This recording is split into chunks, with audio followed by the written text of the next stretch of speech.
Greg Norman and Tiger Woods always had a tense history. Even though they've both been golfing giants for decades, the two don't seem to get along that well. In the very contentious LIV Golf League, Norman serves as CEO and de facto leader. But this isn't the first time he's tried to create a golf league to rival the PGA Tour. On the other hand, Woods is a committed supporter and defender of the PGA Tour. And to him, switching to LIV is treason. A reputed $800 million was offered to him to join the league, but he declined, which serves as proof of his loyalty. Tiger has also been vocal about wanting Norman replaced. He and other die-hard PGA Tour fans would be happy to see the league folded entirely. Woods, Rory McIlroy, and others are serious when they say they see Norman as a major roadblock to the development of golf. Those are some strong criticisms against Greg. I think he needs to just exit stage left, and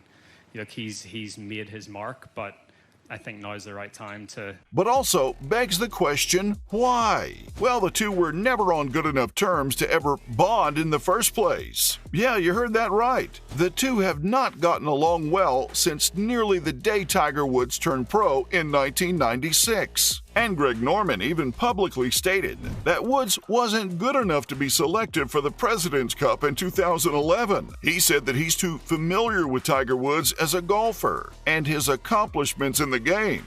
But he only selects guys who he thinks are ready to get in there and play, and have performed at the highest levels leading up to it. Greg continued to say that when he was at the top of his game, Tiger relied on one powerful swing after another, and he only had to worry about golf. But as he grew famous, many people started to look for something wrong with Tiger, which he has had to deal with daily, just like any other human being does. After all, every one of us has to take responsibility for what we do in our personal and professional lives. Keeping his mind on one thing is quite challenging for him, and gets worse when he shuts people off. I don't know if Norman was speaking from personal experiences or not, but knowing how competitive Tiger is, he'd never take that lightly, especially since Norman made the claim Tiger won't win any more majors. That's right, Norman made the claim in 2011, which obviously didn't hold, as Woods went on to win the 2019 Masters. Greg did mention that he tried to make up with Woods by extending some goodwill, but his overtures went mostly unanswered. He said that after Tiger won the Masters, he hand-wrote a letter for the GOAT. Norman also drove about a quarter of a mile down his road and hand-delivered the message to his guard. He elaborated that he introduced himself to the guard as Greg Norman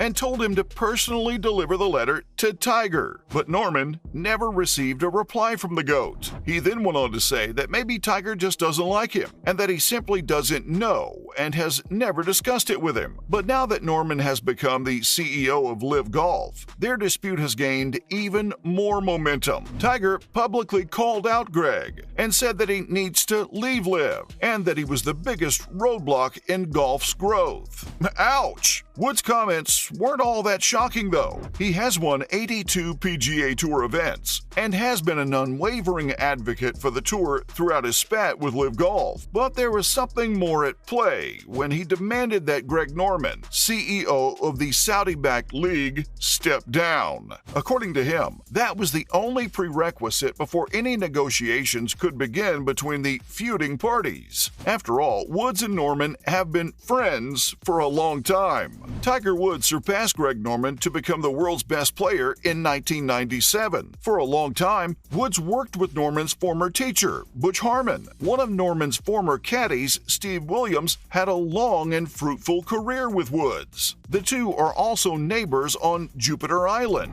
Not to mention, Norman co-founded Woods' home course, Medalist. Even with that, there isn't any sort of meaningful connection between them. Norman once said that the two might get along well because they shared many interests. Plus, both golfers have been in a similar spot in the game. Greg went on to say that he wasn't as successful as Tiger was in terms of significant tour victories, but he was still able to shift the needle. So a good relationship between them seems simple from my vantage point. But it never happened. It's not like the two never never had a decent conversation. Norman recalls that he bumped into Woods at the Medalist once, and the two talked about the father-kid golf event. Greg told Tiger how amazing it is to be competing in that with your kid, no matter what age he is. And the fact that Tiger inquired about it gave Norman hope for a new beginning. According to him, the conversation was softer. But even if there was a chance for a new beginning, it's gone now, as their battle turned into a war. Ever since the inception of the Saudi-backed LIV Golf, whether or not they do that or not,